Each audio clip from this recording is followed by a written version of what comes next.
Okay, so something that I've been hearing primarily from the women that I'm working with and the couples is this idea that there's like that men are supposed to be this calm, present front, and somehow we've been taught that. And of course, some of that's been learned and trained that our emotion is not welcome. But there's this idea that being present is like, I'm present, I'm completely still, and I'm ready to listen to anything you have to say.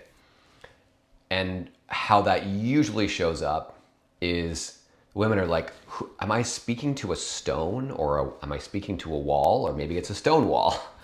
And they really can't feel the person that they're talking to, their partner. In most cases, this is the husband. So what I want to point out here is that stoicism, or this idea of stoicism, which is not just this calm, present, emotionless rock, is being misidentified as being present. And true presence is embodied, meaning the body and the mind are in harmony. The body is alive, it's receptive, of course, if you're being present and listening. But as things come up in conversation, the body should also be responsive. So if something's coming up that's difficult, there's let your emotion move without dominating the conversation. There is going to be some amount of energy in a conversation. And if you're being really present, you can actually ride the wave of that energy, which means that you're going to have ups and downs and ups and downs, and you can let that be felt.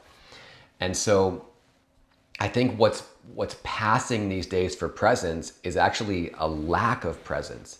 And I'm seeing this in men where they're kind of like drifting into whatever they think is, deep consciousness, but they're disappearing from the moment and feigning presence with their partners.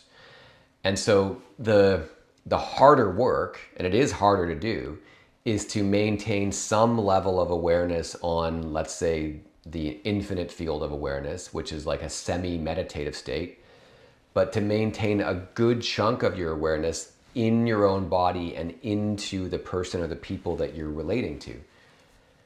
That's embodied presence and embodied awareness, if you will. And that's the thing that the women are really craving, that people are really craving, is your ability to stay present with them, not disappear, and have more than just this stone wall. There's so much more available in the relational field when we give ourselves permission to feel, to be in relationship, and that comes from being in a state of deep embodied presence.